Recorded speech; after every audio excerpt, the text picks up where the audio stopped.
বইযোগ চিত্র বৈচিত্র্যে আপনাদের পড়ে শোনাচ্ছিলাম ফ্রান্স কাফকার উপন্যাস দ্য ট্রায়াল। উপন্যাসটির আজ দ্বিতীয় পর্ব। ঘরের এক কোণে তিনজন যুবক দাঁড়িয়ে দাঁড়িয়ে ফ্রয়লাইন বার্সনারের ফটোগুলি দেখছিল।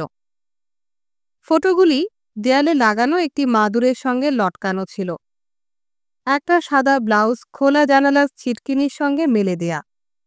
রাস্তার ওধারে জানালায় সেই দুজন তখনও দাঁড়িয়ে, তবে তাদের বেশ দলভারী হয়েছে, কারণ তাদের পেছনে তাদের চেয়েও লম্বা চওড়া একটা লোক দাঁড়িয়েছিল। লোকটির দাড়ি লালচে ধরনের আর ছুঁচলো।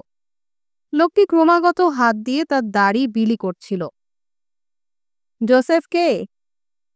সম্ভবত ইন্সপেক্টরটি তার ভাঙা মনোযোগ ফিরিয়ে আনবার জন্যে তাকে সম্বোধন করল।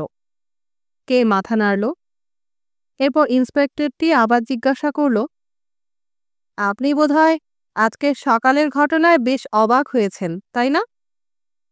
কথাগুলো জিজ্ঞাসা করতে করতে সে দুহাতে টেবিলটির ওপর মোমবাতি, দেশলাইয়ের বাক্স, একটা বই আর পিন কুশন একটার পর একটা সাজিয়ে গুছিয়ে রাখছিল, যেন তার সওয়ালের জন্য এগুলো খুব দরকার। নিশ্চয়ই, কে জবাব দিল। তবু যাই হোক, তার আনন্দ হলো শেষকালে অন্তত একজন বিবেচক লোকের দেখা পাওয়া গেছে, তার থেকেই সব জানা যাবে। আবারও তাই বলল, বিস্মিত অবশ্য আমি হয়েছি, তবে তা তেমন সাংঘাতিক রকমের কিছু নয়। খুব বেশি একটা অবাক হননি? মোমবাতিটা টেবিলের মাঝখানে রেখে তার চারপাশে অন্যান্য জিনিস জড়ো করতে করতে ইন্সপেক্টর জিজ্ঞাসা করল, আপনাকে বোধহয় কথাটা আমি ঠিক বোঝাতে পারিনি। এবার তাড়াতাড়ি এ কথার সঙ্গে অন্য কথা যোগ করে কে বলল, আমি বলতে চাই। কে একটু থামল। ঘরের এদিক সেদিক চোখ বুলিয়ে একটা চেয়ার খুঁজে বার করার পর জিজ্ঞাসা করল, আমার মনে হয় আমি বসতে পারি। ইন্সপেক্টর জবাব দিল, সাধারণত এটা নিয়ম নয়।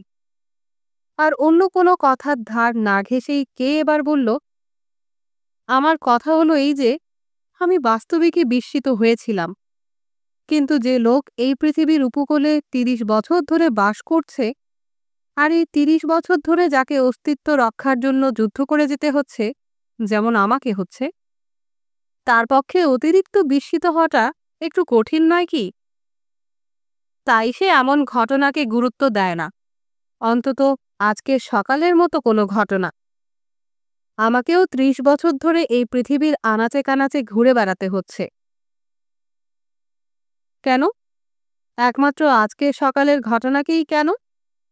আমি কোনোভাবেই বলতে পারি না যে আজকের ঘটনার আগাগোড়াই একটা তামাশা, কারণ তামাশা করতে এত আয়োজনের দরকার হয় না। এই ঘটনায় বোর্ডিং হাউসটি সকলকে জড়িয়ে পড়তে হবে, এমনকি আপনাদেরও। তাই এই ঘটনাকে তামাশা বলা চলে না, তামাশার বাইরে অন্য কোনো কিছু। তা ঠিক। দেশলাইয়ের বাক্সে কতগুলি কাঠি আছে দেখতে দেখতে ইন্সপেক্টর বলল। আর অন্যদিকে সকলের ওপর চোখ বুলিয়ে কে আবার বলতে শুরু করল, তার তাকানোর ভঙ্গিতে মনে হয় সে যেন সবাইকে তার সঙ্গে একমত দেখতে চায়, এমনকি ওই তিনজনও, যারা তখনও দাঁড়িয়ে দাঁড়িয়ে ফটোগুলি দেখছিল। আর অন্যদিকে এই ঘটনার প্রতি বিশেষ গুরুত্ব আরোপ করা চলে না, কারণ যদিও কোনো একটা অভিযোগে আমাকে অভিযুক্ত করা হয়েছে, কিন্তু অনেক ভেবেচিন্তেও আমি আমার কোনো অপরাধের চিহ্ন খুঁজে পাইনি। তা সত্ত্বেও এ বিষয়ে কিছু গুরুত্ব দিতে আমি বাধ্য। তবে আমার আসল প্রশ্ন হলো, কে আমার বিরুদ্ধে অভিযোগ করেছে, আর কারাই বা এ অভিযোগের তদবির করছেন? আপনি কি আইন বিভাগের কোনো অফিসার? কিন্তু আপনারা তো কেউ কোনো ইউনিফর্ম পরেননি। আপনাদের স্যুট। এই বলে সে ফ্রান্সের দিকে তাকালো। অবশ্য আপনারা কি আপনাদের স্যুটকে ইউনিফর্ম বলতে চান? কিন্তু স্যুটগুলো তো ঠিক ট্যুরিস্টদের পোশাকের মতো। আমি আমার এই সমস্ত প্রশ্নের পরিষ্কার উত্তর নিশ্চয়ই দাবি করতে পারি। এ বিষয়ে আমি নিঃসন্দেহ যে খোলাখুলি কথাবার্তার পর বেশ বন্ধুভাবেই আমরা পরস্পরের কাছ থেকে বিদায় নিতে পারব। ইন্সপেক্টরটি একথা শোনার পর দেশলাইয়ের বাক্সটি টেবিলের ওপর ছুঁড়ে ফেলল। তারপর বলল, আপনি কিন্তু সব ব্যাপারটায় গোলমাল পাকিয়ে ফেলছেন। আমার অথবা এইসব ভদ্রলোক যারা এখানে এসেছেন তাদের আপনার ব্যাপারে কোনো ভূমিকা নেই। আর বলতে কি, আমরা প্রায় কিছুই জানি না।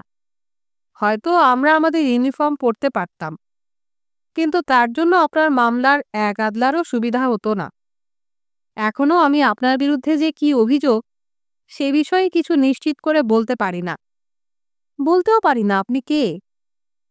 আমার মনে হচ্ছে ওয়ার্ডাররা আপনাকে অন্য কোনো কিছু বলেছে, কিন্তু ওদের কথায় কান দেবেন না। আজে বাজে দায়িত্বজ্ঞানহীন কথা বলে ওরা। যাই হোক, আমি হয়তো আপনার প্রশ্নগুলির উত্তর দিতে পারবো না, কিন্তু একটা উপদেশ দিতে পারি আমাদের সম্পর্কে অথবা আপনার নিজের সম্পর্কে কি ঘটতে পারে এসব নিয়ে আপনার মাথা ঘামাবার দরকার নেই। এগুলো বাদ দিয়ে বরঞ্চ আপনি আরও গভীরভাবে নিজের কথা ভাবুন। নিজের নির্দোষিতার সম্পর্কে আপনার মনে মনে যে ধারণা আছে তা নিয়ে বাড়াবাড়ি করবেন না। তার ফলে অন্যান্য ক্ষেত্রে আপনার সম্পর্কে যে অনুকূল পরিবেশ তৈরি আছে তা নষ্ট হয়ে যাবে। তাছাড়া কথা বলার সময় আপনার আরও সংযত হওয়া উচিত। এই তো এতক্ষণ ধরে এত কথা বললেন, এ কথা সে কথা বলে এবং আপনার ব্যবহার দিয়ে কত কিছু বোঝাতে চাইলেন, কিন্তু এর কোনোটাই আপনার কি কোনো রকম বিশেষ কাজে আসবে? তে ইন্সপেক্টরের দিকে খানিকক্ষণ তাকিয়ে থাকল। যে লোকটা তার চেয়ে সম্ভবত বয়সে ছোট, তার কাছ থেকে কি তাকে আচার ব্যবহার সম্পর্কে শিক্ষা নিতে হবে? তার খোলামেলা অকপট প্রশ্নের উত্তর কি এই? আর তার গ্রেফতার অথবা এই গ্রেফতারের প্ররোচনা কে জুগিয়েছে সে সম্পর্কে কি সে কিছুই জানাতে পারবে না? ইন্সপেক্টরের কাছ থেকে শুধু তাকে ধমক শুনতে হবে? সে এদিক ওদিক দ্রুত পায়ে পায়চারি করতে করতে একবার শার্টের আস্তিন দুটো গুটিয়ে নিল, একবার আঙুল দিয়ে শার্টের সামনের দিকটা কোঁচকাল, তারপর পরিপাটি চুলগুলোর মধ্যে আঙুল চালিয়ে দিল। এমনি অবস্থায় যখন সে এক পাশ থেকে অন্য পাশে যাচ্ছে তখন যুবক তিনজন বলল, এসবের কোনো মানে হয় না। তারপর তারা কের দিকে এগিয়ে এসে বেশ গম্ভীরভাবে অথচ সহানুভূতি নিয়েই তার দিকে তাকালো। কে অবশেষে ইন্সপেক্টরের টেবিলের সামনে এসে বলল, অ্যাডভোকেট হাস্টেরা আমার ব্যক্তিগত বন্ধু, তাকে কি আমি একটা ফোন করতে পারি? নিশ্চয়ই, ইন্সপেক্টর জবাব দিল। তবে আমি বুঝতে পারছি না ফোন করার কোনো দরকার আছে কিনা। অবশ্য অন্য কোনো কাজের বিষয় হলে সে কথা আলাদা। কে এ কথায় রাগ করল না, বরঞ্চ একটা আমোদ বোধ করেই বলল, ফোন করার কোনো দরকার নেই, তাই না? আচ্ছা, আপনি কিরকম লোক? এইমাত্র আমায় বিবেচনার সঙ্গে সবকিছু করার উপদেশ দিলেন, কিন্তু আপনি যে অবিবেচকের মতো কথা বলে চলেছেন। আপনার এমন উল্টাপাল্টা মনোভাব আমাকে পাগল করে দেবার পক্ষে যথেষ্ট।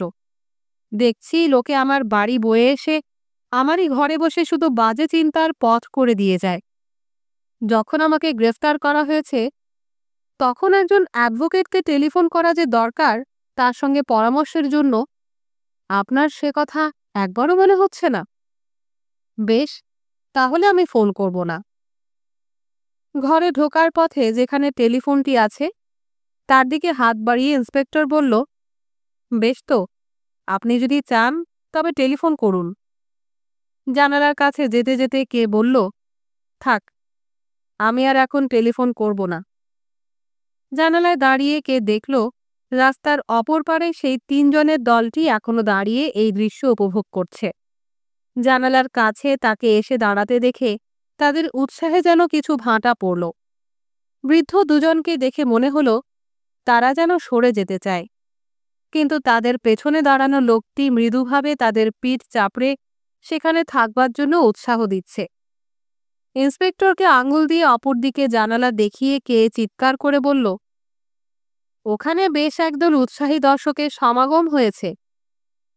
তারপর ওদিকে তাকিয়ে বলল, সরে যাও ওখান থেকে। এ কথা শুনেই লোক তিনজন কয়েক পা পিছিয়ে গেল। বৃদ্ধ দুজন অবিলম্বে যুবকটির পেছনে গিয়ে আশ্রয় নিল। যুবকটি তার বিশাল দেহের পেছনে যেন আড়াল করল তাদের। তার ঠোঁটের ভাব দেখে মনে হয় সে যেন কিছু বলছে, কিন্তু জানালার দূরত্বের জন্য কিছুই বোঝা যাচ্ছিল না। তবে তারা একেবারে ওখান থেকে সরে গেল না। ভাবখানা যেন সুযোগ পেলেই আবার তারা জানালার কাছে ফিরে আসবে। ঘরের মধ্যে ফিরে আসতে আসতে কে মন্তব্য করল, নেই কাজ তো খইবাজ, যত সব অবিবেচক, হতভাগা। ইন্সপেক্টরটিও বোধহয় এইরকমই ভাবছিল। অন্তত কে সেই রকমই অনুমান করল পায়চারির ফাঁকে এক পলক তার দিকে তাকিয়ে। কিন্তু এও সম্ভব যে ইন্সপেক্টর তার কোনো কথাই শোনেনি, কারণ তখন সে তার একটা হাত টেবিলের ওপর রেখে অন্য হাতটি তার ওপর রেখে যেন তার আঙ্গুলের দৈর্ঘ্যের তুলনা করছে। সূচের কাজ করা টেবিল ক্লথে ঢাকা একটা বাক্সের ওপর ওয়ার্ডার দুজন বসে মাঝে মাঝে হাঁটুতে হাঁটু ঘষছে। যুবক তিনজন কোমরে হাত রেখে তাদের পাশে দাঁড়িয়ে, তাদের দৃষ্টি কেমন যেন উদ্দেশ্যহীন। ঘর জুড়ে ভাঙা অফিসের নিস্তব্ধতা। সকলের দিকে তাকিয়ে কে বলে উঠল, আপনারা সকলে আসুন। এক মুহূর্তের জন্য কের মনে হলো এই ভদ্রলোকদের সমস্ত দায় দায়িত্ব যেন তার। আপনাদের সকলের মুখের ভাবে মনে হয় আমার মামলার বোধহয় একটা কিনারা হয়ে গেছে। আমার মতে সকলের এই দিকে লক্ষ্য রাখা উচিত, যাতে আমরা পরস্পর করমর্দন করে ব্যাপারটির সমস্ত জটিলতা মিটিয়ে ফেলতে পারি। কার ব্যবহার কতটা ন্যায় অথবা অন্যায় তা নিয়ে ঘাটাঘাটি করে আর কোনো লাভ আছে? আর আমার কথায় যদি আপনাদের সম্মতি থাকে, তবে কেন এখনো? কথাটি শেষ না করেই সে ইন্সপেক্টরের টেবিলের সামনে এগিয়ে এলো, তার নিজের হাত এগিয়ে দিল। এবার ইন্সপেক্টর তার চোখ তুলল, ঠোঁট কামড়াল, পরে তার সামনে কের প্রসারিত হাতের দিকে তাকালো। কের তখনও বিশ্বাস সে এই প্রস্তাব দিয়ে ওদের সঙ্গে আরও অন্তরঙ্গ হয়ে গেছে। কিন্তু ইন্সপেক্টর কের এই আহ্বানে সাড়া না দিয়ে উঠে দাঁড়াল। তারপর ফ্রয়লাইন বার্সনারের বিছানার উপরে রাখা তার শক্ত গোল টুপিটা তুলে নিয়ে সযত্নে মাথায় পরল। তার সতর্কতায় মনে হলো যেন সে এই প্রথম হ্যাট পরছে। তারপর সে বলল, আমাদের সবকিছুই আপনার কাছে বেশ সাধাসিধে মনে হচ্ছে। আপনি বলছেন ব্যাপারটা আমাদের বন্ধুভাবে মিটিয়ে ফেলা উচিত, তাই না? কিন্তু তা হতে পারে না কিছুতেই। অবশ্য আমি এমন কথা বলছি না যে আপনি আপনার আশা বিসর্জন দিন। আর বাস্তবিক পক্ষে আপনার কি তা করা উচিত হবে? আপনাকে শুধু গ্রেফতার করা হয়েছে, এর বেশি এখন আর কিছুই নয়। আপনাকে এই কথাটাই জানাবার জন্য আমাকে বলা হয়েছে। আমার যা করার ছিল আমি করেছি, আর এই ব্যাপারে আপনার মনে কী প্রতিক্রিয়া সৃষ্টি হয়েছে তাও লক্ষ্য করলাম। আজকের জন্য এটুকুই বোধহয় যথেষ্ট। এখন তবে আমরা বিদায় নিতে পারি, যদিও সাময়িকভাবে। আমার মনে হয় এবার আপনি ব্যাংকে যাবেন, ঠিক কি না বলুন? ব্যাংকে? কিন্তু কি করে? আমাকে তো গ্রেফতার করা হয়েছে।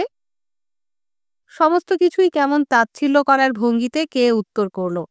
তার করমর্দনের প্রস্তাব অগ্রাহ্য হবার পর থেকে এদের সকলের চেয়ে কে নিজেকে ভারমুক্ত মনে করেছে। অন্তত ওদের সঙ্গে আর তার কোনো বাধ্যবাধকতার সম্পর্ক নেই। ইন্সপেক্টরটি উঠে দাঁড়াবার পর থেকেই বিশেষভাবে এমন একটা অনুভূতি তাকে নাড়া দিচ্ছিল। কে ভাবছিল সেও ওই দলটির সঙ্গে সঙ্গে দোরগোড়া পর্যন্ত যায় এবং তাদের চ্যালেঞ্জ করে বলে কেন তাকে বন্দি করা হচ্ছে না। তাই সে আবারও তাদের প্রশ্ন করল, আমাকে গ্রেফতার করার পর কি করে আমি ব্যাংকে যাব? ইন্সপেক্টর ততক্ষণে দরজার কাছে পৌঁছে গেছে। সেখান থেকে কের কথার জবাব দিল, আমি দেখছি আপনি আমাকে ভুল বুঝেছেন। আপনাকে গ্রেফতার করা হয়েছে ঠিকই, কিন্তু তাতে করে আপনার কোনো কাজে অসুবিধা করার দরকার নেই। এর জন্য আপনার দৈনন্দিন জীবনযাত্রার ক্ষেত্রে কোনো বাধা সৃষ্টি হবে না। যেমন ছিলেন ঠিক তেমনিভাবেই আপনি চলাফেরা করতে পারবেন। ইন্সপেক্টরের কাছে গিয়ে কে বলল, তাহলে গ্রেফতার হওয়াটা তেমন কিছু খারাপ নয়? আমি কখনোই বলি না তা ভালো, ইন্সপেক্টর বলল। ইন্সপেক্টরের আরও কাছে এসে কে বলল, মনে হয় এই প্রসঙ্গে তাহলে আমাকে কিছু বলার দরকার ছিল না। বাকি দুজনও তাদের কাছে এসে পড়ল। এবার তারা সকলে দরজার বাইরে স্বল্প এক চিলতে পরিসরে জড়ো হলো। ও কথা জানানো আমার কর্তব্য ছিল, তাই জানিয়েছি, ইন্সপেক্টর জানালো। কে দৃঢ়ভাবে জবাব দিল, যত সব বাজে কর্তব্য। তা হতে পারে, কিন্তু এইসব আলোচনায় আমাদের সময় নষ্ট করার কোনো দরকার নেই বলে আমি মনে করি। আমার মনে হয়েছিল আপনি ব্যাংকে যেতে চান, কিন্তু আপনি যেমন কথার তুবড়ি ছুটিয়ে চলেছেন, তাতে আমার জানানো উচিত যে এ বিষয়ে আমরা আপনাকে কোনো রকম জোর করতে চাই না। আমি শুধু ভেবেছিলাম আপনি ব্যাংকে যেতে চান।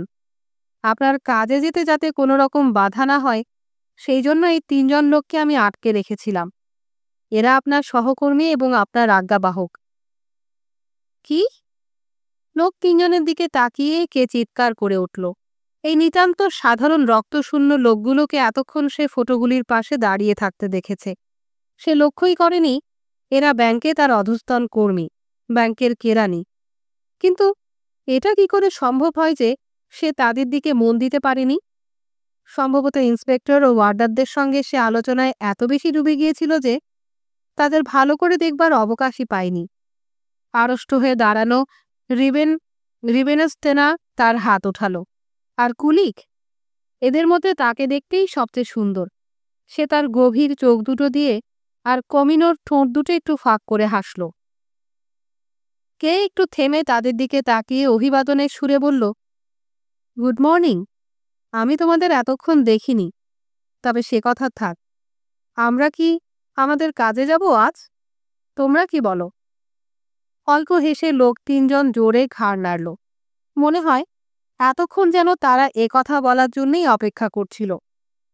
কিন্তু কে যখন নিজের ঘর থেকে তার হ্যাটটি আনতে পিছু ফিরল, তখন ৩ জন লোকই টুপিটি এনে কের হাতে দেবার জন্য একে একে ছুটল। ওরা এমনটা করায় বেশ একটু অস্বস্তি বোধ করে কে। খোলা দুটি দরজার ফাঁক দিয়ে সে তাদের দেখল। প্রথমে রিবেনস্টেনার আস্তে আস্তে পা ফেলে চলেছে। তার চলায় মনে হয় কোনো কারণে সবসময়ই যেন সে বেশ কাবু হয়ে আছে। কমিনর তার হাতে টুপিটি তুলে দিল। কমিনরের মুখে হাসি লেগেই ছিল, আর এই হাসির জন্য কে প্রায়ই তাকে বলতো, কমিনরের এই হাসিটা ইচ্ছাকৃত নয়, কারণ লোকে ইচ্ছে করলেই হাসতে পারে না। এরপর ফ্রাউ গ্রুবাক সামনের দরজা খুলল যাতে সমস্ত দলটি বেরিয়ে যেতে পারে। তাকে কখনোই কোনো অপরাধের জন্য সচেতন মনে হচ্ছিল না। অস্বাভাবিক এঁটে বাঁধা অ্যাপ্রনের ফিতে তার বিশাল দেহটিতে কেটে বসে গেছে। কে সেদিকে তাকালো, যেমন সে প্রায়ই করে। তারপর নিচে নেমে গেল। নিচে নেমে ঘড়ির কাঁটায় সময় দেখে একটা ট্যাক্সি ভাড়া করবে ঠিক করল। এর মধ্যেই প্রায় আধ ঘন্টা দেরি হয়ে গেছে।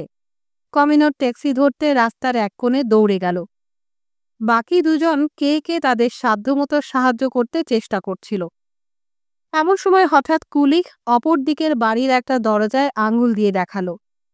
লম্বা সুন্দর সেই ছুঁচলো লালচে দাড়িওয়ালা লোকটাকে সেখানে দেখতে পাওয়া গেল।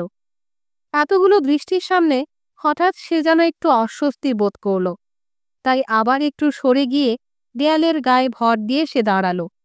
বৃদ্ধ দম্পতি বোধহয় নিচে নামার জন্য এতক্ষণে সিঁড়ি ধরেছে।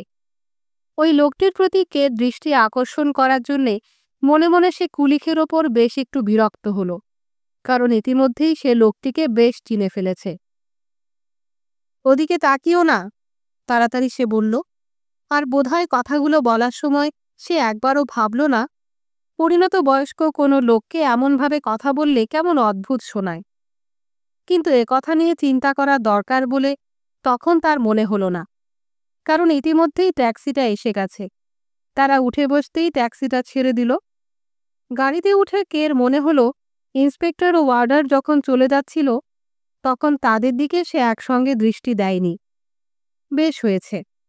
ইন্সপেক্টর যেমনি কথা বলার সময় তার দৃষ্টিটা কেরানির দিক থেকে সরিয়ে দিয়েছিল, তেমনি যখন সে কেরানিদের চিনতে পারল তখন তারা আবার ইন্সপেক্টরকে তার মন থেকে সরিয়ে দিল। কিন্তু এইটুকুই কি যথেষ্ট? এই ভেবে আত্মপ্রসাদ লাভ করা চলে, পুরোপুরি খুশি হওয়া যায় না। এরপর থেকে যাতে এমন কোনো ভুল না হয় তার জন্য কে মনে মনে সতর্ক হবার প্রতিজ্ঞা করল। গাড়িটা অনেকটা পথ এগিয়েছে, তবু কে একবার পেছনের দিকে ঘাড় উঁচু করে মুখ বাঁকিয়ে তাকালো, যদি ইন্সপেক্টর অথবা ওয়ার্ডারদের দেখতে পাওয়া যায়। কিন্তু একটু পরেই সে ঘাড় ফেরালো এবং গাড়ির এক কোণে বেশ আরামের সঙ্গে পিঠ এলিয়ে দিল। হয়তো এমন সময় কে তার সহযাত্রীদের দু একটা কথা শুনতে পেলে খুশি হতো, কিন্তু অপরপক্ষ সম্ভবত তখন অত্যন্ত ক্লান্ত। রিবেনস্টেনার ডান দিকে তাকিয়ে, কুলিক বাঁ দিকে, একমাত্র কমিনার ভীতু হাসি মুখে জড়িয়ে তার সামনাসামনি বসে। তবে নেহাত মানবতার খাতিরেও তার সঙ্গে এখন কথা বলা অসম্ভব। সে বছর বসন্তকাল কের এইভাবেই পার হয়ে গেল, তার সকাল সন্ধ্যার সমস্ত মুহূর্ত। সাধারণত সে রাত ৯টা পর্যন্ত তার অফিসে কাজ করে। কাজের শেষে সম্ভব হলে দু একজন বন্ধু বা সহকর্মীর সঙ্গে অথবা একাই সে একটু বেড়ায়, আর তারপর কোনো এক বিয়ার হলে হাজির হয়, যেখানে রাত ১১টা পর্যন্ত তার কেটে যায়। তার টেবিলটা বেশিরভাগ সময়ই কয়েকজন বৃদ্ধ পাড়ের দখলে থাকত, কিন্তু তার এই ধরাবাঁধা কাজের মাঝে মাঝে মুখ বদলও হতো। ব্যাংকের ম্যানেজার তার দায়িত্ববোধ আর অধ্যাবসায়ের জন্যে তার প্রতি বেশি প্রসন্ন ছিলেন। মাঝে মাঝে তিনি তাকে তার ভিলাতে ডিনারের আমন্ত্রণ করতেন, কখনো তার গাড়িতে বেড়াতেও নিয়ে যেতেন। সপ্তাহে একবার করে সে এলসা নামে একটি মেয়ের সঙ্গে দেখা করতে যেত। মেয়েটি একটি ক্যাবারের ওয়েট্রেস। তার কাজ ছিল সমস্ত রাতভর পর্যন্ত, আর দিনের বেলায় সে তার অতিথিদের নিজের বিছানায় উষ্ণ অভ্যর্থনা জানাত। কিন্তু এই সন্ধ্যায় কে চাইল সোজা বাড়ি ফিরে যেতে। তার সমস্ত দিনটা কেমন যেন খুব তাড়াতাড়ি কেটে গেছে। তার জন্মদিনকে কেন্দ্র করে অনেক সৌহার্দ্যপূর্ণ আর স্তাবকতায় ভরা শুভেচ্ছা, সেই সঙ্গে কাজের চাপে দিনটা ভরেছিল। মাঝে মাঝে কাজের ফাঁকে তার একটা কথাই মনে হয়েছে। কেন সে তা জানে না, কেন যেন তার মনে কেবলই ঘুরে ফিরে আসছিল সকালের ঘটনাগুলি। ফ্রাউ গ্রুবাকের গৃহস্থালির সমস্ত শান্তি যেন নষ্ট হয়ে গেছে। এখন তার উচিত হবে সব ঠিক ঠিক গুছিয়ে নেয়া। একবার যদি সব ঠিক করে ফেলা যায়, তবে আজকের ঘটনার সমস্ত চিহ্ন মুছে যাবে। জীবনে আবার পুরনো গতি ফিরে আসবে। কেরানিদের জন্য বিশেষ উৎকণ্ঠার কারণ নেই। তারা আবার ব্যাংকের কাজে ডুবে গেছে। তাদের কোনো পরিবর্তন হবে না। কে এর মধ্যেই এই কেরানিদের মনের ভাব বোঝবার জন্যে তাদের কয়েকবার একজন একজন করে অথবা একসঙ্গে নিজের ঘরে ডেকে পাঠিয়েছে। সে লক্ষ্য করে নিশ্চিন্ত মনে আবার তাদের ফেরত পাঠিয়েছে। রাত 9:30টায় কে যখন তার বাড়ির দরজায় এসে পৌঁছল, সে দেখতে পেল একটি অল্প বয়সের ছেলে পা দুটো ফাঁক করে মুখে একটা পাইপ গুজে দরজার গোড়ায় দাঁড়িয়ে। ছেলেটির মুখের খুব কাছাকাছি কে তার মুখ সরিয়ে এনে জিজ্ঞাসা করল, তুমি কে? ঢোকবার পথটা এত অন্ধকার যে খুব কাছে না এলে কিছুই দেখা যায় না। মুখ থেকে পাইপটা নামিয়ে একপাশে সরে গিয়ে ছেলেটি জবাব দিল, আমি এ বাড়ির পোর্টারের ছেলে। অধৈর্যভাবে লাঠিটা মাটিতে ঠুকতে ঠুকতে কে বলল, বাড়ির পোর্টারের ছেলে? আপনার কি কিছু দরকার আছে? আমি কি আমার বাবাকে পাঠিয়ে দেব?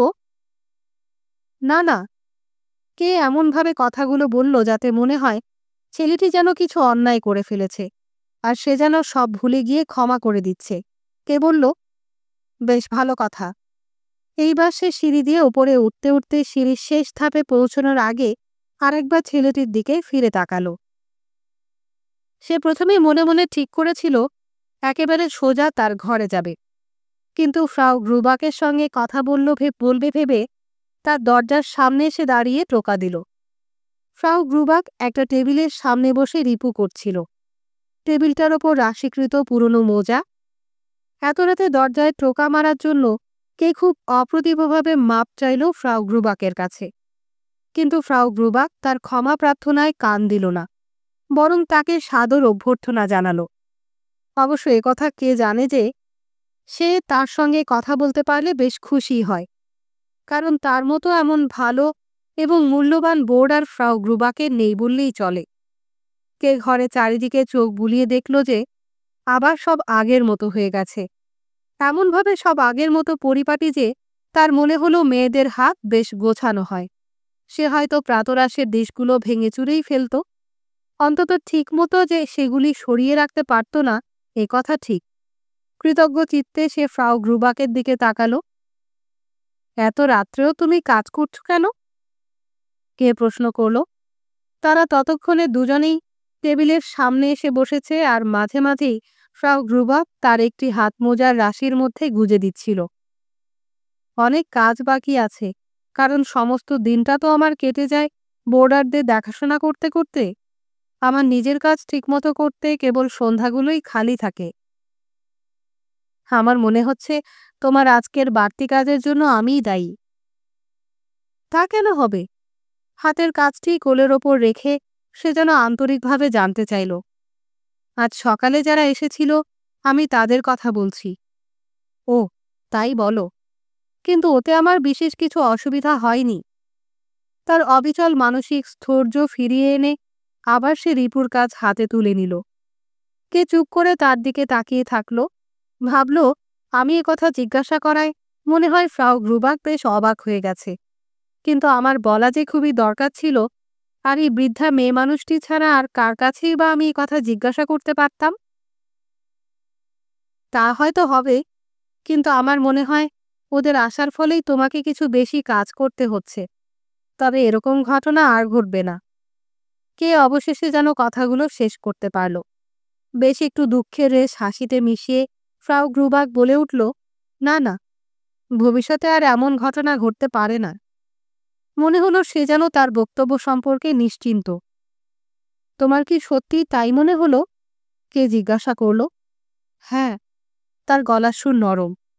আর তুমিও কথা নিয়েই খুব কিছু একটা ভেবো না। পৃথিবীতে তো কত কিছুই ঘটে। আর বাপু, তুমি যখন অকপটে এমনভাবে আমাকে সব কথা বলছো, তখন আমারও বলা উচিত যে আমিও তোমাদের কথাবার্তার কিছু কিছু দরজার আড়াল থেকে শুনেছি। ওয়ার্ডার দুজনও আমাকে দু চার কথা বলেছে। এসবে অবশ্য তোমার খুশি হওয়াটাই উচিত। সত্যি, আমার মনে হয় আমার চেয়েও বেশি খুশি হওয়া উচিত তোমার। কারণ আমি তো তোমার বাড়িওয়ালি ছাড়া আর কিছু নই। আমি যে কটি কথা শুনেছি তাতে মনে হলো না ওতে কিছু খারাপ আছে। তোমাকে গ্রেফতার করা হয়েছে ঠিকই, কিন্তু একটা চোরকে যেভাবে এবং যে কারণে গ্রেফতার করে, তোমাকে গ্রেফতার সেভাবে নয় নিশ্চয়ই। চুরির জন্য কাউকে গ্রেফতার করা হলে সেটা হতো খুবই খারাপ ব্যাপার। কিন্তু এই ধরনের গ্রেফতারের অর্থ তো আমার কাছে বেশ একটা মহৎ মনে হচ্ছে। মাফ করবে, আমি হয়তো বোকার মতো বলছি, কিন্তু সত্যি এই গ্রেফতারের ঘটনা আমার মনে এক অদ্ভুত অনুভূতি এনে দিয়েছে। এমন দুর্বোধ্য যা আমি বুঝতে পারছি না। আর সত্যি বলতে কি, আমি বুঝতে চাইও না। ফ্রাউ গ্রুবাক, তুমি এতক্ষণ যেসব কথা বললে তার একটিও আমি বোকার মতো কথা বলে মনে করি না। এমনকি অংশ তো আমিও তোমার সঙ্গে একমত। তবে ব্যতিক্রম হলো এই যে আমি তোমার চেয়েও বেশি গুরুত্ব দিচ্ছি সমস্ত ঘটনাটার ওপর। আমার বিরুদ্ধে আনা অভিযোগ কেবল দুর্বোধ্য বা অদ্ভুত নয়, সবটাই কাল্পনিক। আজকের ঘটনায় আমি প্রথমে আশ্চর্য হয়েছিলাম ঠিকই, কিন্তু ব্যাপারটা সহজেই মিটে যেতে পারত। আন্নার অনুপস্থিতিতে এত বেশি বিচলিত না হলেও আমার চলত। সকলের বাধা অগ্রাহ্য করে তোমার কাছেও আমি চলে আসতে পারতাম প্রাতরাশের জন্য। বেশ নতুনই লাগতো রান্নাঘরে বসে প্রাতরাশ সারা। আর তারপর আমার ঘর থেকে জামাকাপড়গুলো তোমাকে দিয়ে আনিয়ে নিতে পারতাম। অর্থাৎ আমি যদি আর একটু বুদ্ধিমানের মতো কাজ করতাম, তবে এত কিছু ঘটবার অবকাশই হতো না। অঙ্কুরেই সব বিনাশ হয়ে যেত। কিন্তু আমি একেবারেই ব্যাপারটা সম্পর্কে তেমন সতর্ক ছিলাম না। অথচ ব্যাংকে আমি তো সবসময় বেশ সব দিকে নজর রাখি। তাই সেখানে সম্ভবত এমন কোনো ঘটনা ঘটতে পারে না। আমার বেয়ারা আছে, আমার ডেস্কের সামনে আমার অফিসের ফোনটি, আমার কাছে লোকজন আসা যাওয়ার বিরাম নেই, কেরানি বা খদ্দের, কিংবা অন্য কোনো কাজের চাপে ব্যস্ত থাকতে হতো আমাকে। তাই সবসময় আমার বেশ সতর্ক থাকা দরকার। এমন একটি ঘটনা যদি আমার ব্যাংকে ঘটত, তবে বোধহয় আমি বেশ উপভোগ করতে পারতাম। যাক, আর পুরনো কাসুন্দি ঘেঁটে লাভ নেই। এসব কথা বলার কোনো উদ্দেশ্য অন্তত আমার যে ছিল না। শুধু এই সম্পর্কে তোমার মতো বুদ্ধিমতী মহিলার ইতস্তত ভাবনাটা আমি জানতে চেয়েছিলাম। আমার খুব আনন্দ হচ্ছে যে আমরা অন্তত অনেকটাই একমত। এখন তোমার হাত বাড়ানো উচিত। আমাদের সমমনা ভাবটা কর্মর্দন করেই স্বীকার করা কর্তব্য। তীর্যক দৃষ্টিতে ফ্রাউ গ্রুবাকের দিকে তাকিয়ে কে ভাবল, ইন্সপেক্টর আমার সঙ্গে কর্মর্দন করতে রাজি হয়নি, এ কি হবে? ফ্রাউ গ্রুবাক এবার উঠে দাঁড়ালো, কারণ কেউ দাঁড়িয়েছিল। ফ্রাউ গ্রুবাক বেশ অস্বস্তি বোধ করছিল। কারণ কের এত কথার কোনো অর্থ সে বুঝতে পারেনি।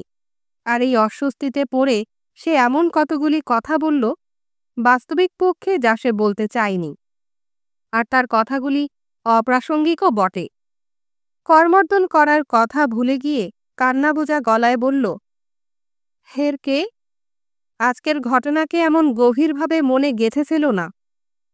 এ কথায় হঠাৎ কের মনে অন্য কথা উকি মারল। সে ভাবল তারা পরস্পর একমত হোক বা না হোক তাতে কি আসে যায়। আমার তো মনে হচ্ছে না আজকের ঘটনা আমার মনে তেমন গভীর রেখাপাত করেছে।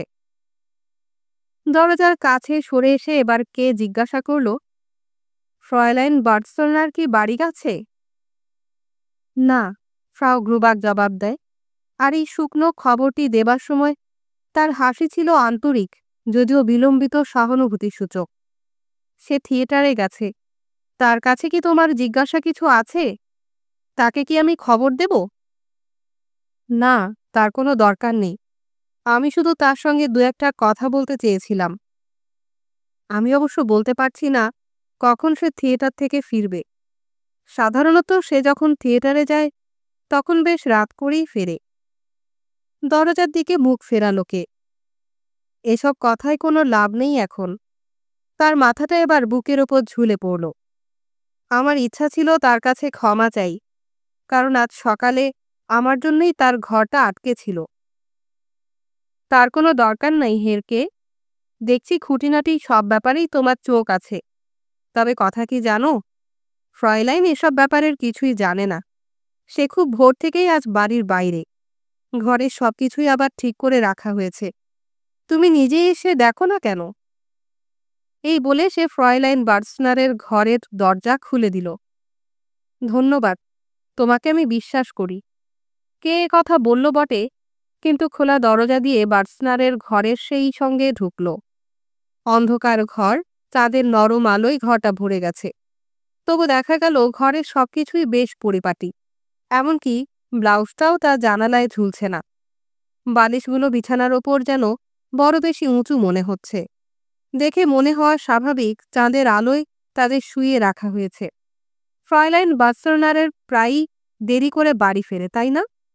কথাগুলি বলে কে এমনভাবে ফ্রাউ গ্রুবাকের দিকে তাকালো যেন এজন্য দোষটা তারই। ক্ষমা প্রার্থনার ভঙ্গিতে উত্তর দিল ফ্রাউ গ্রুবাক, অল্প বয়সের ছেলেমেয়েরা সাধারণত এরকম করেই থাকে। তা ঠিক, কে বলল, কিন্তু বাড়াবাড়ি কি ভালো? হের কে, তোমার কথা ঠিক, বাড়াবাড়ি হতেও পারে, অন্তত এসব ক্ষেত্রে তো বটেই। আমার অবশ্য বার্টসনারের বিরুদ্ধে কিছু বলার নেই। বড় ভালো মেয়ে সে, কর্মঠ, সুরুচি সম্পন্ন আর খুব দয়ালু তার মন। তার এই সমস্ত গুণেরই আমি প্রশংসা করি। তবে আসলে কথাটা হলো তার আরও একটু অহংকার থাকা উচিত। নিজের সম্পর্কে আরেকটু সচেতন হবার জন্যই এর দরকার। এই মাসেই আমি দুবার বেশ দূরের এক নির্জন রাস্তায় তাকে দেখেছি, আর দুবারই ভিন্ন ভিন্ন লোকের সঙ্গে। ব্যাপারটায় আমি বড় বিচলিত হেরকে। অবশ্য একথা আমি তোমাকে ছাড়া কাউকে বলিনি। তবে আমার ভয় হয় এমনি করেই হয়তো সে চলতে থাকবে। বিষয়টা নিয়ে আমাকে তার সঙ্গে আলাপ করতেই হবে। আর তাছাড়া ওর সম্পর্কে সন্দিগ্ধ হওয়ার এটাই একমাত্র কারণ নয়। তুমি বোধহয় ভুল করছো, চটে উঠে উত্তর করল কে। এমন হঠাৎ সে রেগে গেল, আর রাগটাও ঠিকমতো সে লুকোতে পারল না। ফ্রয়লাইন বার্টসনার সম্পর্কে আমার কথার ঠিক অর্থটাও তুমি বুঝতে পারোনি। আমি তাকে বেশ ভালো করেই চিনি। আমি তোমাকে সাবধান করে দিচ্ছি, বার্টসনারকে তুমি কিছুই বলবে না। আসলে তুমি বেশ ভুল করেছ, তার একটাও সত্যি নয়। অবশ্য আমার বোধহয় একথা বলা উচিত হলো না। আমি তোমাকে বাধা দিতে চাই না। তুমি যা বলতে ইচ্ছে হয় তাই তাকে বলতে পারো। আচ্ছা, তবে আসি, গুড নাইট। হেরকে, ফ্রাউ গ্রুবাক তাড়াতাড়ি তার পিছু পিছু দরজার দিকে এগোলো। কে ততক্ষণে দরজাটা খুলে ফেলেছে।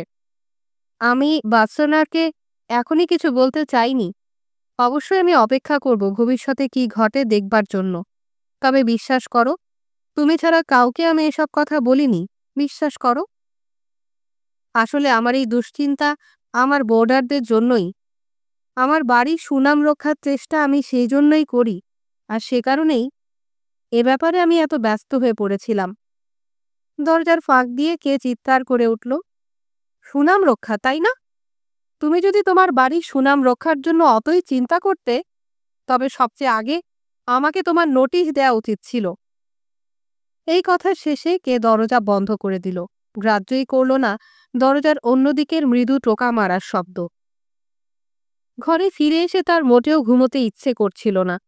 সে তাই ঠিক করল জেগেই থাকবে, আর এই সুযোগে লক্ষ্য করবে সত্যিই কখন ফ্রয়লাইন বাৎসরনার ঘরে ফেরে। সম্ভব হলে তখনই তার সঙ্গে কথা বলবে, যদিও সেই সময়টা তেমন সুবিধাজনক নয়। জানালার কাছে এবার ক্লান্ত চোখে বসল কে। চোখ বুজে সে ভাবল ফ্রয়লাইন বাৎসনারকে সে তার সঙ্গে একযোগে নোটিশ দেবার কথা বলবে। সে বেশ অনেকক্ষণ ধরে চিন্তা করে দেখল ফ্রাউ গ্রুবাককে নোটিশ দেওয়াই উচিত, কিন্তু পরমুহূর্তেই সে বুঝতে পারল এটা বড় বেশি মাত্রা ছাড়া হয়ে পড়বে। তার মনে হলো এ ব্যাপারে প্রতিক্রিয়া বড় বেশি, তবে ফুটে উঠবে। সকালের ঘটনার ফলে সে কি নিজেই এই আস্তানাটা ছাড়তে চাইছে? বোধহয় এমন সন্দেহ তার নিজেরই হলো, কিন্তু এর চেয়ে অর্থহীন আর কিছু হতে পারে না। অর্থহীন তো বটেই, এমনকি বিভ্রান্তিকরও। নিচে ফাঁকা রাস্তার দিকে তাকিয়ে থেকে থেকে শ্রান্ত হয়ে কে এবার সম্পূর্ণভাবে নিজেকে সোফায় ডুবিয়ে দিল। তার আগে এন্ট্রেন্স হলের দরজাটা একটু ফাঁক করে রাখল।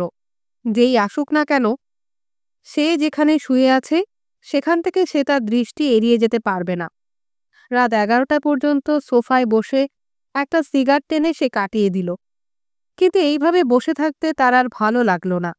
তাই উঠে এন্ট্রেন্স হল পর্যন্ত বার কয়েক পায়চারি করল।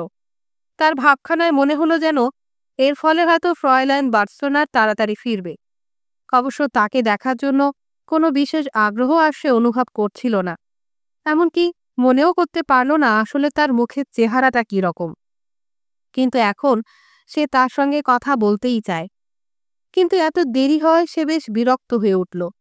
তার মনে হলো এই বাজে দিনটা যেন তার দেরি করে আসার জন্য আরও বিশৃঙ্খল আর বিশ্রী হয়ে গেল। তার দোষেই কে রাত সাপার খাওয়াও হয়নি।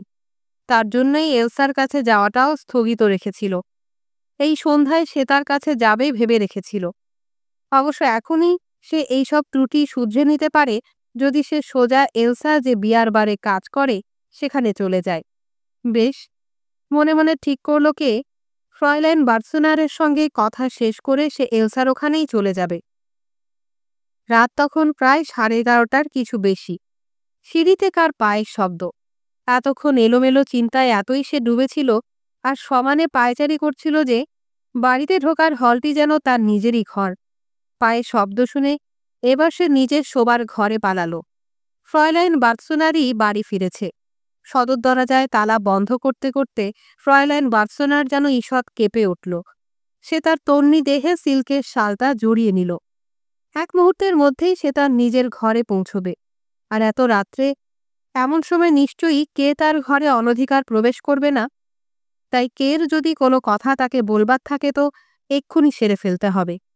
কিন্তু দুর্ভাগ্য, কে তার ঘরের আলো জ্বালাতে গিয়েছিল। এই অন্ধকার থেকে বেরিয়ে আসতেই তাকে বার্সনারের সামনে গিয়ে পড়তে হবে, যার ফলে সে হয়তো চমকে উঠবে। কিন্তু নষ্ট করার মতো সময় নেই। তাই দ্বিধায় সে ফিসফিসিয়ে উঠল দরজার ফাঁক থেকে, ফ্রয়লাইন বার্সনার। সমন জারির ভঙ্গি তার গলার স্বরে নেই, বরং যেন প্রার্থনার সুর শোনাল। কে ওখানে? চোখ বড় বড় করে চারিদিকে তাকিয়ে ফ্রয়লাইন বার্সনার জিজ্ঞাসা করল। আমি। কে সামনে এগিয়ে এসে বলল। একটু হেসে এবার ফ্রয়লাইন বার্সনার বলল, ও, হের কে? কি খবর? Good evening. সে তার হাতখানা কের দিকে বাড়িয়ে দিল। তোমার সঙ্গে আমার কিছু কথা ছিল। তোমার কি এখন সময় হবে? এখন? বার্সনার জিজ্ঞাসা করে। এখনই কি বলতে হবে? সময়টা খুব অস্বাভাবিক, তাই নয় কি? রাত 9টা থেকে আমি তোমার জন্য অপেক্ষা করছি।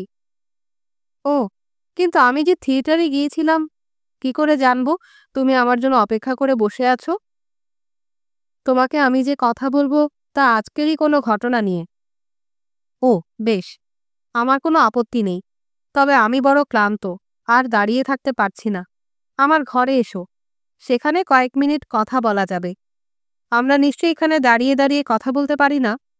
আমার নিজেরই তাহলে খুব খারাপ লাগবে। অবশ্য আমাদের নিজেদের কথা ভেবেই, ওদের জন্য নয়। এখানে একটুখানি অপেক্ষা করো তুমি। আমি ঘরে গিয়ে আলো জ্বালবার পর এখানকার আলোটা তুমি নিভিয়ে দেবে। কে কথা মতো কাজ করে দাঁড়িয়ে রইল। তারপর ফ্রয়লাইন বাৎসনার তার ঘর থেকে আবার তাকে ঘরে যেতে ফিসফিস করে ডাকল। একটা সোফার দিকে আঙুল দেখিয়ে সে বলল, বসো।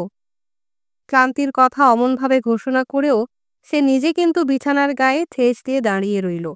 কেমনকি সে তার অজস্র ফুল দিয়ে সাজানো ছোট্ট টুপিটাও খুলে রাখতে ভুলে গেল। হ্যাঁ, এবার বলো তোমার কি কথা।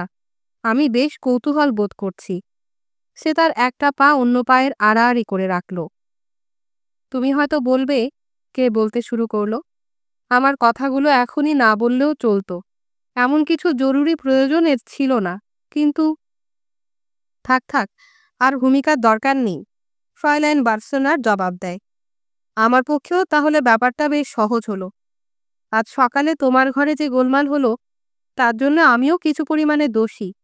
যারা এই অবস্থা সৃষ্টি করেছিল, আমার ইচ্ছের বিরুদ্ধে এ সমস্ত তারা করেছে। তবু যখন আমি আমার অপরাধ সম্পর্কে সচেতন, তখন এই ঘটনার জন্য তোমার কাছে ক্ষমা চাইছি। এ কথায় ফ্রয়লাইন বার্সেনার অনুসন্ধিৎসু দৃষ্টিতে ঘরের চারিদিকে তাকিয়ে দেখল। কের দিকে না তাকিয়েই জিজ্ঞাসা করল, আমার ঘর? হ্যাঁ, তোমারই ঘর। কে কথাকটি বলে চোখ তুলে তাকালো এবং এই প্রথম তারা পরস্পর পরস্পরের চোখে চোখ রাখল। যেভাবে ঘরটা তছনছ করা হয়েছিল সে কথা বলাও যায় না। নিশ্চয়ই সেসব ঘটনা সবই শোনার মতো। ফ্রয়লাইন বাৎসোনার বলল। না, কে বলে উঠল। বাৎসোনার বলল, বেশ, তাহলে আমি আর এই গোপন বিষয়ে কিছুই জানতে চাই না। তুমি যখন বলছো এতে উৎসাহিত বোধ করার মতো কিছুই নেই, তখন চুপ থাকাই ভালো। আমার কাছে তো ক্ষমা চেয়েছ, আর আমিও তা মঞ্জুর করলাম। বিশেষ করে যখন আমি কোনো রকম দাপাদাপির চিহ্ন দেখতে পাচ্ছি না। নিতম্বের ওপর দুটি খোলা হাতের পাতা চেপে সে ঘরের মধ্যে ঘুরে বেড়াতে লাগল। এরপর একসময় সে মাদুরে মোড়া দেয়াল, যেখানে তার ফটোগুলি টাঙানো ছিল, সেখানে এসে দাঁড়ালো। এ কি, আমার ফটোর এমন দশা কেন? গলার পর্দা চড়িয়ে বলল বার্সোনার। বুঝতে পারছি, সত্যি আমার ঘরে কেউ ঢুকেছিল, যার এ ঘরে ঢুকবার কোনো অধিকার নেই। কে কোনো কথা না বলে মাথা নাড়ল। মনে মনে সে ব্যাংকের কেরানি কমিনরের মুন্ডুপাত করছিল। কমিনরই বা কেমন? সে কি ফটোটা নাড়াচাড়া না করে থাকতে পারেনি? কি অসম্ভব ব্যাপার! আবারও বাৎসোনার বলে ওঠে। এখন দেখছি আমার অনুপস্থিতিতে যাতে তুমিও আমার ঘরে নিজে থেকেই না আসো, সেজন্য বাধ্য হয়েই তোমাকেও আমার নিষেধ করতে হবে। অথচ এ কাজে তোমার নিজেরই তো বাধা দেওয়া উচিত ছিল। ফটোটার কাছে এগিয়ে যেতে যেতে কে বলল, আমি তো তোমাকে ইতিমধ্যেই বলেছি ফ্রয়লাইন, তোমার এসব ছবিতে আমি হাত দেইনি।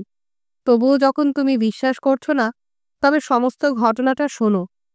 ইন্টারোগেশন কমিশন তাদের কাজের সুবিধার জন্য ৩ জন ব্যাংকের কেরানিকে এনেছিল। তাদের মধ্যে আমার বিশ্বাস কেউ এ কাজ করেছে।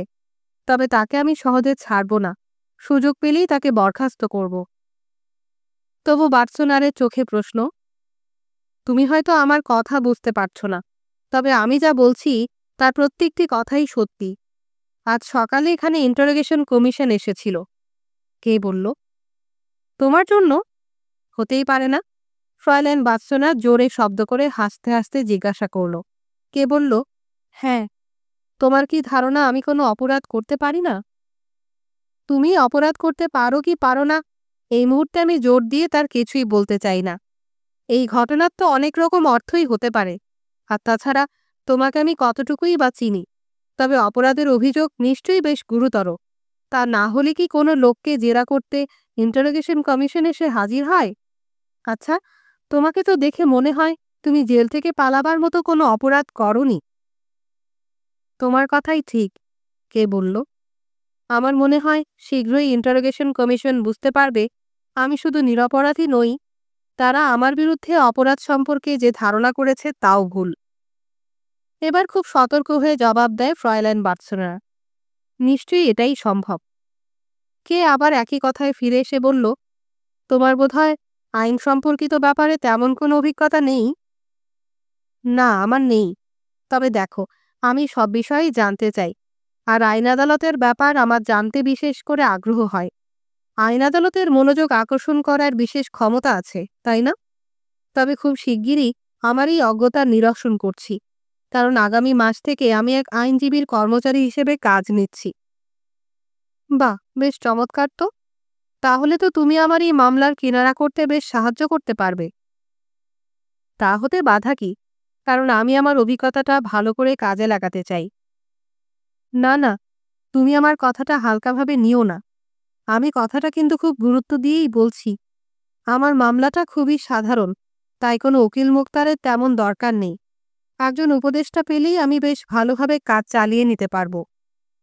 এবার ফ্রয়লাইন বাৎসনার বলল, কিন্তু কারো উপদেষ্টা হবার আগে আমার তো জানা দরকার ব্যাপারটা কি। এই তো হয়েছে মুশকিল। ব্যাপারটা আমি নিজেই কি ভালো করে জানি? তাহলে তুমি এতক্ষণ আমাকে নিয়ে ঠাট্টা করছিলে? গভীর হতাশার সঙ্গে বলল বাৎসনার। এত রাতে এই ঠাট্টা করার তেমন কোনো দরকার ছিল না। এই বলে সে ফটোগুলির পাশ থেকে সরে গেল। দীর্ঘ সময় তারা এইখানে দাঁড়িয়ে কথাবার্তা আলাপ আলোচনা করছিল। কিন্তু ফ্রয়লাইন বাৎসনার, আমি তোমার সঙ্গে ঠাট্টা করছি না। আমি যতটুকু জানি তোমাকে তার সবটাই বলেছি।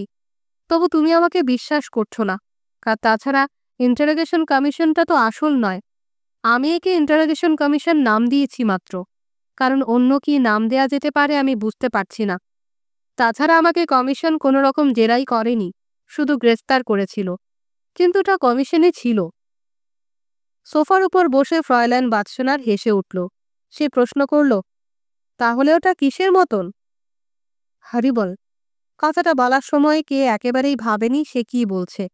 তার দৃষ্টি তখন বাৎসনারের প্রতি মন্ত্রমুগ্ধের মতো নিবদ্ধ। হাতের ওপর মাথাটা হেলিয়ে দিয়েছিল বাৎসনার। কনুইটা সোফার কুশনের ওপর রাখা, অন্য কনুইটা সে খুব ধীরে ধীরে কোমরের ওপর বুলিয়ে দিচ্ছিল। কে তার দৃষ্টি ফেরাতে পারছিল না। তোমার জবাবটা তো খুবই সাধারণ ধরনের হলো, বাৎসনার বলল। তুমি বলছো খুব সাধারণ? কে যেন এবার সম্বিত ফিরে পেল।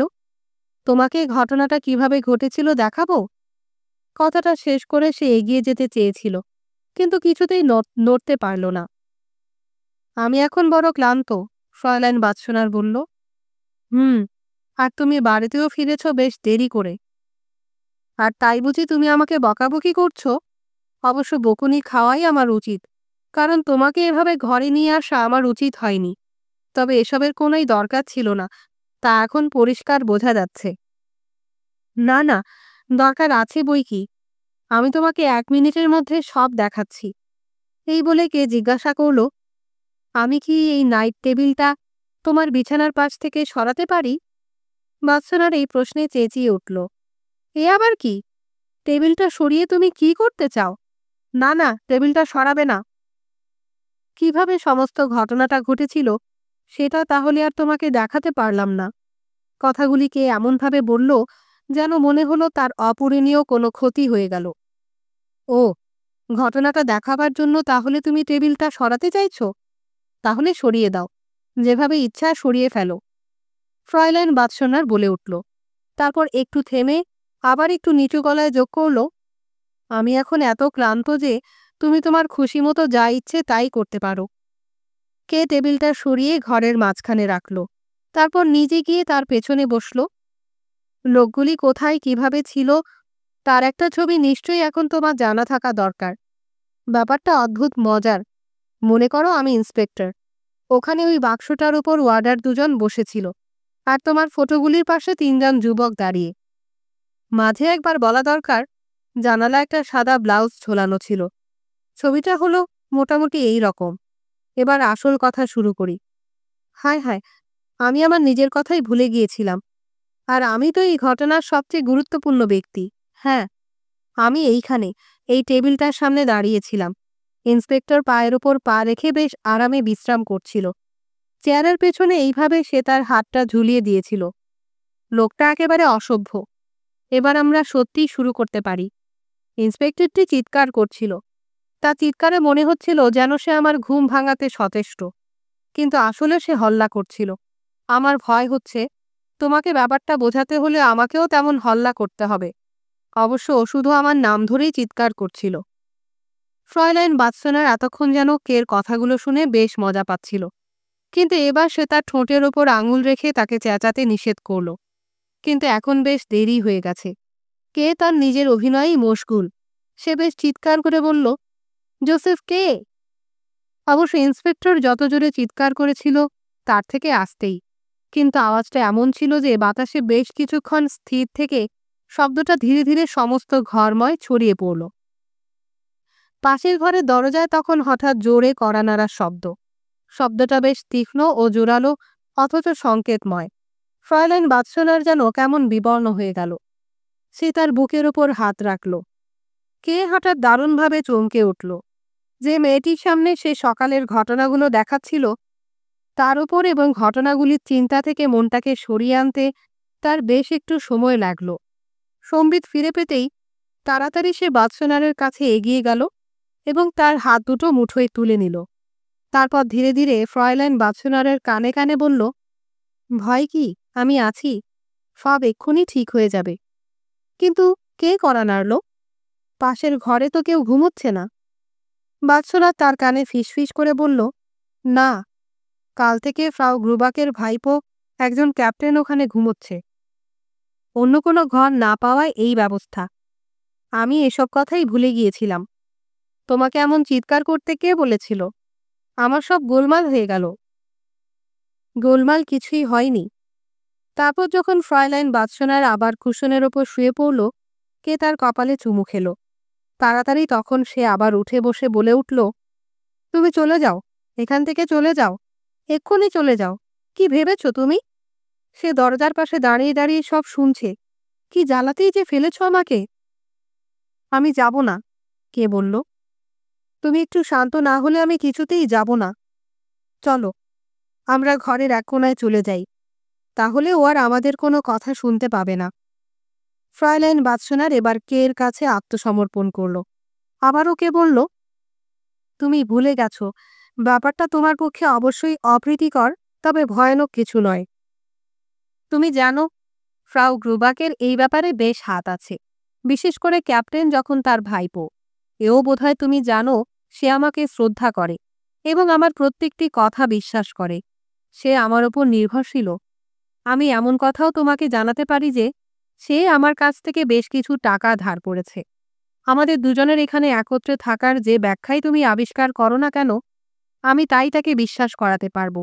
আমি শপথ করছি যে তোমার ব্যাখ্যা যদি স্বাভাবিক হয়, তবে তা শুধু ফ্রাউ গ্রুবাককে দিয়ে প্রকাশ্যে মেনেই শুধু নেওয়াবো না, পরন্তু সে যাতে সত্যি সত্যি তা বিশ্বাস করে সে ব্যবস্থাও করব। আমার জন্য তোমার ভাবনার কোনো দরকার নেই। তুমি যদি চাও আমি তোমাকে আক্রমণ করছি, এমন কথা রাষ্ট্র হোক, আমি তাতেই রাজি। ফ্রাউ গ্রুবাককে আমি তাই বলবো। সে আমার ওপর থেকে এতটুকু বিশ্বাস না হারিয়েও কথা মেনে নেবে। আমার প্রতি সে এতই অনুগত। ফ্রয়লাইন বাৎসনার কথায় চুপ করে থাকল। কোনো কথাই তার মুখ ফুটে বেরোল না। সে নিচে মেঝের দিকে তাকিয়ে থাকল। কে বলল, আমি তোমার ওপর হামলা করেছি কথা কেন ফ্রাউ গ্রুবাক বিশ্বাস করবে না? কে বাৎসনারের চুলগুলো দেখছিল। নিপুণভাবে ভাগ করা চুলে সিঁথি কয়েক গোছা নিচের দিকে ঝুলে পড়েছে, তবু যেন বেশ সাজানো তার লালচে চুলের ঢেউ। সে আশা করেছিল বাৎসনার মুখের দিকে চেয়ে উত্তর দেবে, কিন্তু মুখ না তুলে তার ভঙ্গির কোনো রকম পরিবর্তন না করে ফ্রয়লাইন বাৎসনার বলল, আমাকে ক্ষমা করো। হঠাৎ কড়া নাড়ার শব্দে আমি খুব ভয় পেয়ে গিয়েছিলাম। ক্যাপ্টেনের উপস্থিতি আমায় তেমন বিচলিত করেনি। আমি দরজার বেশ কাছে বসেছিলাম, তাই মনে হয়েছিল আমার ঠিক পাশেই বুঝি কেউ কড়া নাড়ছে। তুমি আমাকে যা বললে তার জন্য তোমাকে ধন্যবাদ, কিন্তু তোমার প্রস্তাব আমি গ্রহণ করতে পারলাম না। আমার ঘরে যা কিছু ঘটুক আমি তার দায়িত্ব নিতে প্রস্তুত আছি। আমার কিছু আসে যায় না কে কি ভাবলো বা জিজ্ঞাসা করলো তা নিয়ে। তোমার প্রস্তাবে আমার প্রতি যে অপমানকর ইঙ্গিত আছে তা তুমি বুঝতে পারোনি দেখে আমি অবাক হচ্ছি। অবশ্য তোমার প্রস্তাব যে শুভবুদ্ধি প্রণোদিত তা আমি উপলব্ধি করছি। কিন্তু এখন তুমি যাও, আমাকে এবার একা থাকতে দাও। মানসিক শান্তির জন্যই এখন একটু নির্জনতার প্রয়োজন। এর আগে তো এমন গভীরভাবে আমি কখনো অনুভব করিনি। তোমার কয়েক মিনিট এতক্ষণে ৮ ঘন্টার সীমানাও পার হয়ে গেছে। কে ফ্রয়লাইন বার্সোনারের হাত দুটো ধরল। তারপর তার হাতের কবজি জড়িয়ে জিজ্ঞাসা করল, কিন্তু তুমিও আমার উপর রাগ করনি তো? বাৎসনার কের মুঠো থেকে তার হাত দুটো মুক্ত করে এনে বলল, না না, আমি কখনো কারোর উপর রাগ করি না। কে আবার তার হাত দুটো ধরতে চাইল। সে এবার আর আপত্তি করল না।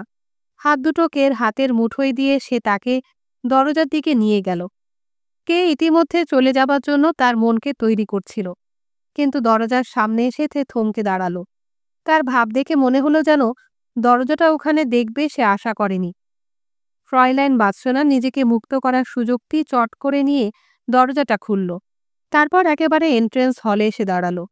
সেখানে সে ফিসফিস করে বলল, লক্ষ্মীটি, এবার তুমি যাও, দেখো। সে ক্যাপ্টেনের দরজার দিকে আঙুল তুলল। দরজার নিচে এক ফালি আলো দেখা যাচ্ছে। সে আলো জেলে আমাদের ব্যাপার দেখছে, আর এই ফাঁকে বোধহয় বেশ মজাও লুটে নিচ্ছে। আমি আসছি, কে বলল। এই বলে সে দ্রুত ঘর থেকে বেরিয়ে এসে ফ্রয়লাইন বার্সনারকে জড়িয়ে ধরল। তারপর প্রথমে সে তার ঠোঁটের ওপরে রেখে চুমু খেল। তারপর ফ্রয়লাইন বার্সনারের সমস্ত মুখমণ্ডলকে তার চুমোয় ভরিয়ে দিল। তার চুমু খাওয়ার ধরন দেখে মনে হয় বহু অভীষ্ট স্বচ্ছ জলের ঝরনার ওপর তৃষ্ণার্ত একদল পশু লোভে ঝাঁপিয়ে পড়েছে। সবশেষে সে ফ্রয়লাইন বার্সনারের ঘাড়ে চুমু খেল। সেখান থেকে মুখ সরিয়ে এনে ঠোঁট দুটো অনেকক্ষণ ধরে রাখল ঠিক গলার ওপর। একটু পর তার ঘোর ভেঙে গেল। সে চোখ তুলল, আর প্রায় সঙ্গে সঙ্গেই হঠাৎ যেন ক্যাপ্টেনের ঘর থেকে সামান্য শব্দ শুনতে পেল। আমি এখন চলি, কে বলল। সে বোধহয় ফ্রয়লাইন বাৎসনারকে তার প্রথম নামে ডাকতে চেয়েছিল, কিন্তু সে তার নাম জানত না। কের কথায় সে পরিশ্রান্তভাবে ঘাড় আড়াল। তার একখানা হাত আলতোভাবে কের দিকে চুমোর জন্য তুলে ধরল। সে এমনভাবে একটুখানি ঘুরে দাঁড়ালো যেন সে কি করছে কিছুই জানে না। মাথা নিচু করে তারপর সে তার নিজের ঘরে ফিরে গেল। ঘরে ফিরে এসে একটু পরেই কে তার বিছানায় গিয়ে শুয়ে পড়ল, এবং শোবার সঙ্গে সঙ্গে সে গভীর ঘুমে মগ্ন হল। কিন্তু শোবার আগে সে ফ্রয়লাইন বাৎসনারের প্রতি তার ব্যবহারের কথা একটু ভাবল, আর সব ভেবে সে খুশি হল। আর শুধু আশ্চর্য লাগছিল এই মনে করে যে আরও বেশি খুশি সে কেন হতে পারছে না। ফ্রয়লাইন বাৎসনার তার মনে গভীরভাবে দাগ কেটেছে, আর ক্যাপ্টেনটাও কম ভাবিয়ে তোলেনি।